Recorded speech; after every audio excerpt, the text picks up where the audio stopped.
Bom, olá a todos. Meu nome é Wellington. Essa é a apresentação da atividade 3 da disciplina de Química Integrada da pós-graduação em Ciência e Tecnologia Química. Meu professor orientador é o professor Weder. E nessa gravação, a atividade 3 é referente a artigos classificados como tópicos quentes ou hot topic.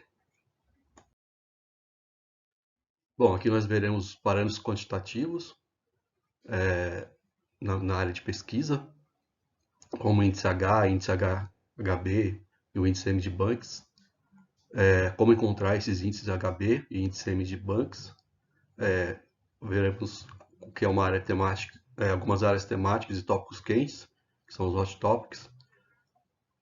Apresentaria o artigo que eu escolhi e a conclusão.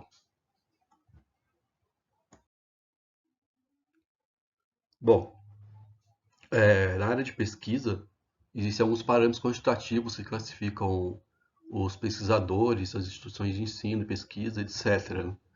E os mais usuais, tal, e que são úteis no caso de hot topic, são o índice H, que foi proposto em 2005 pelo físico argentino George Hursky, se não me engano é essa a pronúncia.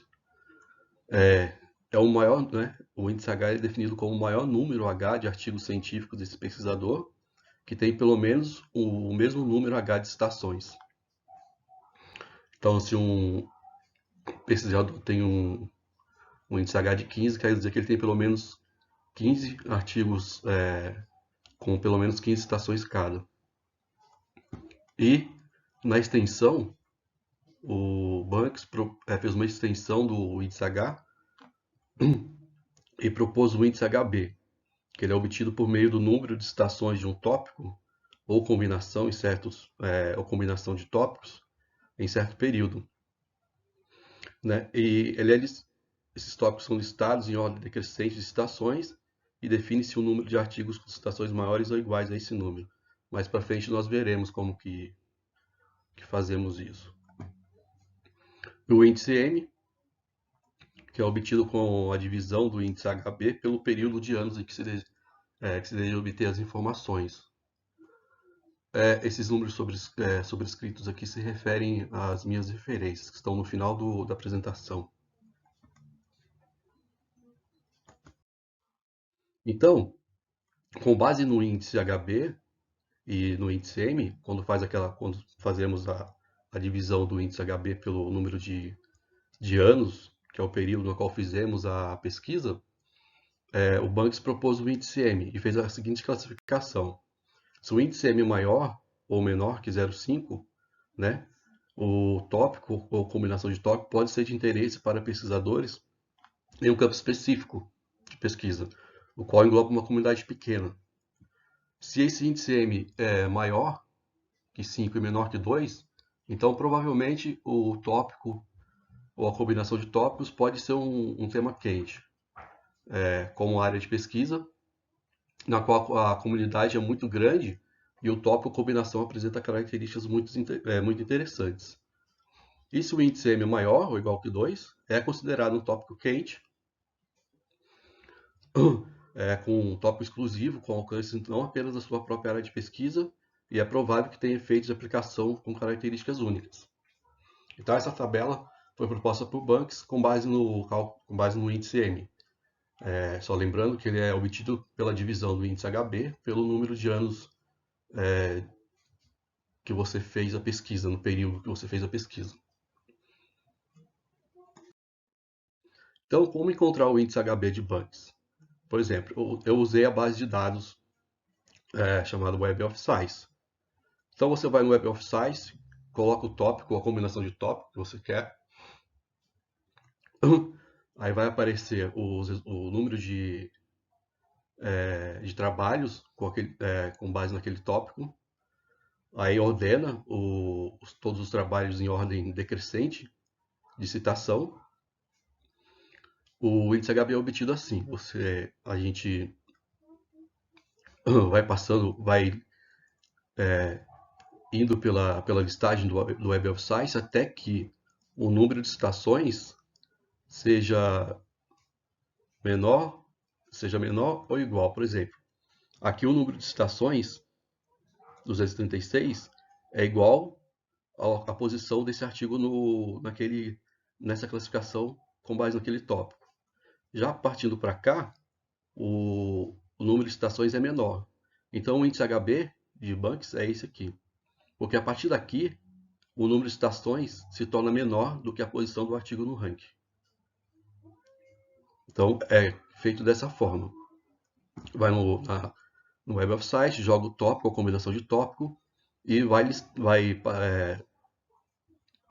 vai vendo o ranking até que o número de citações seja seja maior ou igual ao número da posição dele no ranking. A partir do momento que ele é menor, que esse número de citações é menor que a posição do artigo no ranking, esse é o definido o índice HB.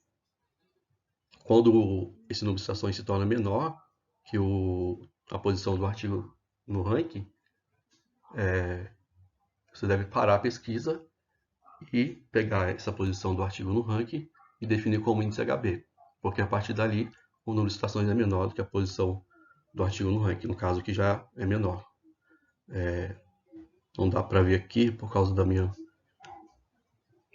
aqui da telinha da apresentação, mas aqui já é menor que o número de citações aqui já é menor que a posição dele no ranking. Então, eu fiz isso para algumas áreas temáticas, que é a minha área de pesquisa. Aqui eu tenho uma tabela 2, que foi feita por mim. Aqui tem a área temática, né? O número de publicações, o índice HB e o índice M. Então, o período que eu defini na minha pesquisa foi de 11 anos, de 2011 até 2021. Então, quando eu jogo nitrato, que é o termo em inglês, né, que tem que colocar lá no Web of Science, aqui é o termo em português. Então, quando joga nitrato lá, aparece um número de publicações 96.483. E o índice HB é igual a 236. E o índice M é de 21,5. Então, esse é um tópico quente. Claro que nitrato ele é um ânion muito importante para diversas áreas e há muitos estudos a respeito disso. Agora, quando eu jogo nitrato e reação de redução, o número de publicações já cai mais um pouco, cai bastante. E o índice HB também, porque o tema começa a ficar delimitado e mais específico. E o índice M é de 10,3, também é um tema quente. E quando jogo nitrato e reação de Gris, cai mais ainda o número de publicações e o índice HB também diminui, consequentemente. E o índice M passa a ser 9,4, também diminui consequentemente. Também com base naquela tabela de Banks, é um tema quente. E nitrato e quantificação, quando se joga lá na base de dados, no Web of Science, aparece o número de publicações 1.375, com índice HB de Banks de 60 e um índice M de 5,5, também é um tópico quente. Agora, quando joga nitrato, reação de redução e reação de Gris, todos esses termos juntos no Web of Science, o número de publicação cai bastante, porque se torna mais específico ainda. Você está fazendo uma combinação de tópicos muito específico. Veja, o número de publicações caiu bastante, 42, o índice HB também e o índice M também. Então, esse aqui não é um tópico quente, mas é um tópico de interesse para uma comunidade específica. Claro que quem deseja fazer a quantificação de nitrato usando uma reação de redução e a reação de Gris, o número de pesquisadores e de outras instituições fazendo pesquisa na área diminui bastante, porque a especificidade aqui é muito grande. Bom, então com base no que foi discutido até agora, do índice HB e o índice M de Banks, eu fiz essa pesquisa no Web of Science e encontrei esses tópicos, ou combinação desses tópicos com esses índices aqui, essas classificações, com base no que o Banks diz no artigo dele. Eu decidi pegar um artigo, no caso aqui, quando eu joguei, quando foi feita a busca de nitrato e quantificação, eu escolhi um artigo lá que seja bem próximo da minha área de pesquisa, para que também me ajude aí nos trabalhos futuros, ou até mesmo que nos trabalhos que eu tenho feito até agora, para me ajudar, também faço determinação de nitrato. Né? Meu orientador e eu estamos desenvolvendo um método para quantificar nitrato, usando a reação de redução do nitrato a nitrito com o uso da reação de Gris. Então eu escolhi um artigo dentro dessa temática, nitrato e quantificação, e vou apresentá-lo para vocês agora. Bom, o artigo escolhido ele foi publicado na American Chemistry, né, uma revista da Elsevier. Os autores são Aberhard, não sei pronunciar aqui o nome desses autores, né, Carola e Reines, Berhard Akrinter, provavelmente. O periódico é esse, o ano de publicação foi 2014 e o número de citações é 76. Revistas que são dessa Elsevier, se eu não me engano a pronúncia é essa, são periódicos com um fator de impacto grande, como a Atalanta, que é da área de química analítica, que tem um fator de impacto maior que 5. É uma coleção de periódicos que tem um alto fator de impacto, geralmente. Então, para contextualizar o artigo escolhido, né, o foco do artigo escolhido é a quantificação de nitrato em águas doces e principalmente águas de poros marinhos. Então, o método que existe atualmente e o mais usado atualmente para a quantificação de nitrato por espectrofotometria no visível, primeiro se faz a reação de redução do nitrato a nitrito usando cádmio metálico. Porém, o cádmio metálico é muito tóxico e gera um resíduo extremamente tóxico no final da análise, né? E depois que o nitrato é reduzido a nitrito, esse nitrito participa da reação de Gris, que gera um composto de ácido colorido, que pode ser determinado espectrofotometricamente em aproximadamente 540 nanômetros. Mas uma alternativa mais amigável que o artigo escolhido propõe para o meio ambiente é usar o vanádio, meio ácido. Então, o vanádio reduz o nitrato a nitrito e esse nitrito é usado na reação de Gris para fazer a quantificação do nitrato por espectrofotometria no visível. Contudo, outras reações podem acontecer com muitos interferentes, né? Então, como que ele superou isso? Ele usou o vanádio ali para substituir o cádmio. Então, é o método mais amigável que ele propõe.